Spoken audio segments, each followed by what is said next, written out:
All due respect, sir, you and your fellow Democrats were very ginger and very polite when it came to Justice Ruth Bader Ginsburg and not pushing her to retire when you had a Democratic majority in the Senate. How'd that work out for you? How'd that work out for Roe v. Wade?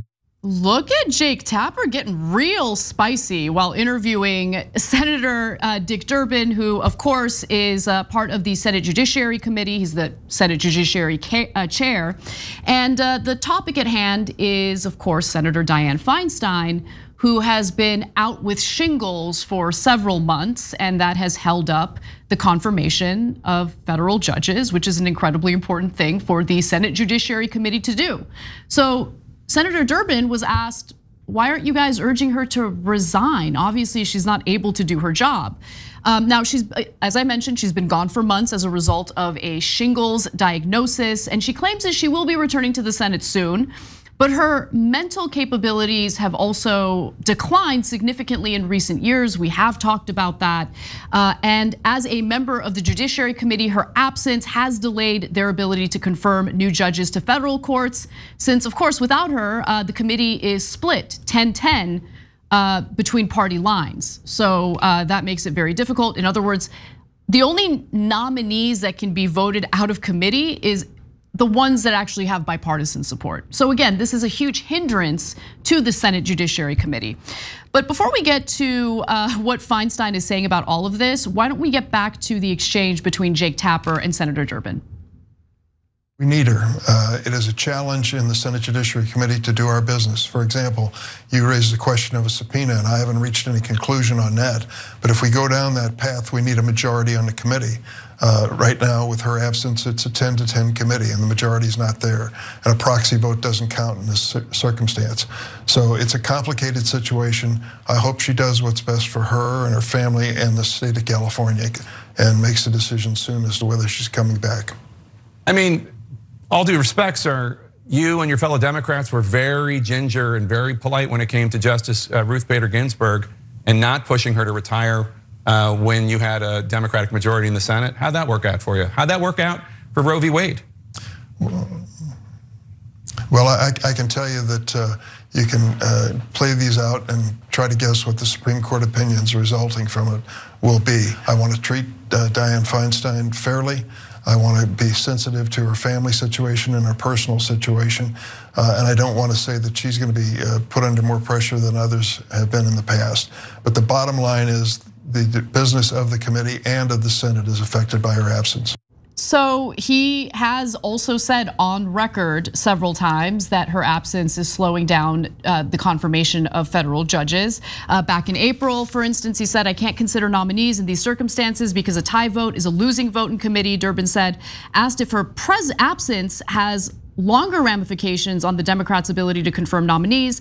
The Senate chairman said, yes, of course it does, pointing to the long process of getting nominees scheduled for votes during precious floor time.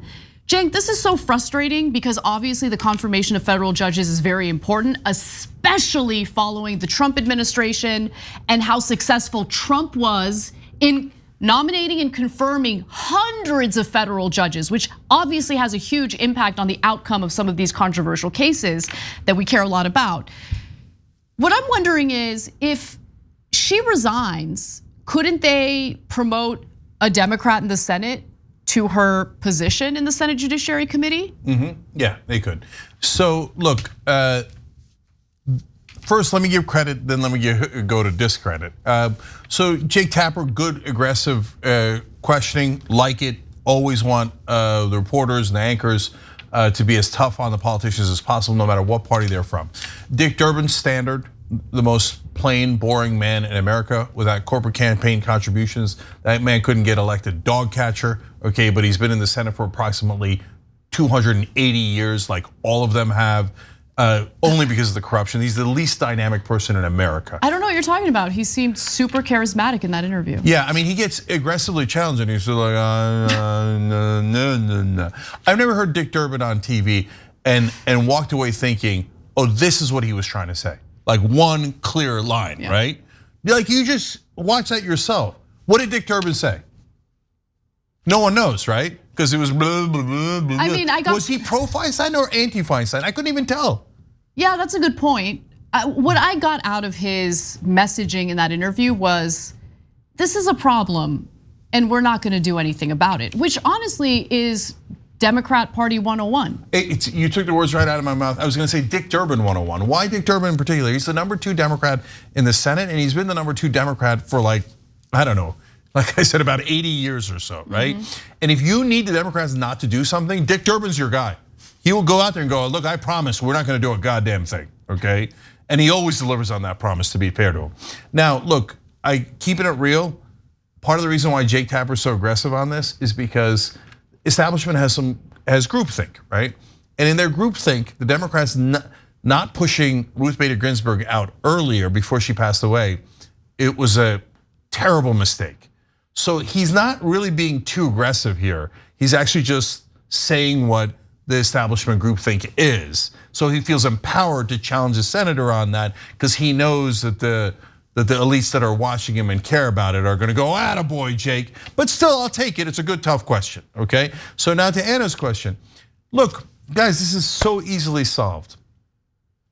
First of all, journalists should ask the question. Look, the politicians won't come on our show because I used to call us talk show hosts, but apparently we're better journalists than almost anyone else in the country. And that's why the politicians won't come on our show, because we're gonna ask them real questions and they can't answer them. But when they go on cable news, they never get the real questions. So you think that was tough. The real question to ask Dick Durbin is, who's the actual senator from California? Because it's definitely not Diane Feinstein. She's in a hospital bed. Nobody's been able to talk to her for months, but forget the shingles, she hasn't been mentally well for years. So who is the actual senator from California? If you ask that question in a way that a Democratic politician is forced to answer, they have no answer. It's some staffer in her office, but I'm not sure they even know which staffer is the actual senator from California, right? That question begins the process to get her out, and no one's willing to ask that question. I think it's a great question. You're right about that. And regardless of who that person is, whether it's one of her staffers or otherwise, that person can't fill the role of confirming the federal judges. Exactly, so that gets to, how would you solve this easily? Well, you out the fact that Diane Feinstein is not mentally well and she must resign. It's not a question. No, I'm not gonna have random Joe Blow staffer pretend to be the senator from California. No, this thing is over, you gotta go. Then what happens? Gavin Newsom appoints someone. Well, that's easy. It's a Democratic governor, he's gonna put a Democrat in. So what's the holdup? The holdup is that Gavin Newsom earlier promised, when he thought he didn't have to do it, that he would appoint a black woman. Well, who's the most logical black woman? Barbara Lee. Well, the problem is, she's a progressive. And they would rather have all judicial appointments blocked than put a progressive into that seat. So Newsom right now is building a list of random African-American females in California in order to not give it to Barbara Lee, okay? Jesus. And I already know the excuse they're gonna use, and you could take this to the bank. They're gonna say, well, we would have given it to Barbara Lee, but she's now running for the position herself, so we don't want to bias people, so we're not gonna give it to her. Instead, we found this corporate stooge who checks off the identity boxes, and if they even go in that direction, but for the moment being, they're gonna keep wheeling.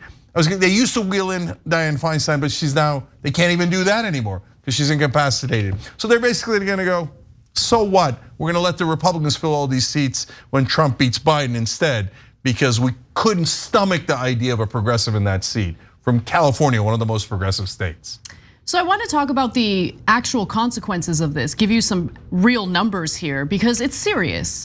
So for instance, Feinstein has missed 60 votes of the 82 taken in 2023 so far, including 2 prior to her illness.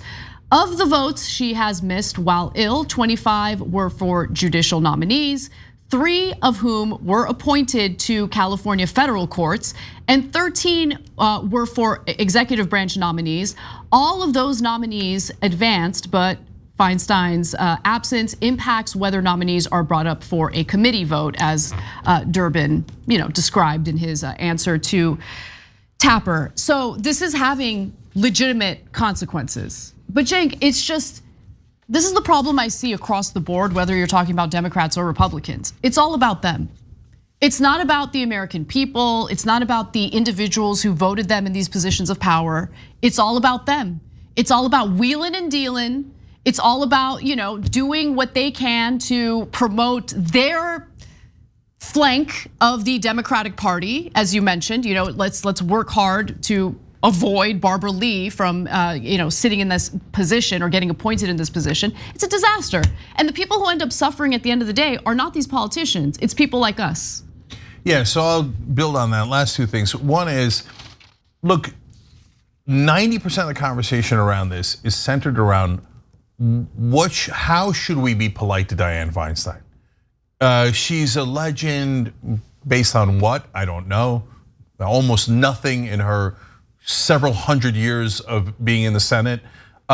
She once fought against CIA spying. No, she didn't. She fought against CIA spying of the Senate. She didn't care about the CIA spying of citizens at all until they spied in on her. She once did something about gun control like 20, 30 years ago. Yeah, that's because she was nearly shot when Harvey Milk was shot in San Francisco. So it affected her. She only does things that affect her. And now the whole conversation is, well, I know we're not gonna get these judicial appointments, but how does it affect the elite Diane Feinstein? And how does it affect the other elites? I'm so sick of them. We're all sick of them. All right, and then the last thing is, we got to read her tweet though, okay, which I highly doubt was actually written by Diane Feinstein. This is what the tweet says.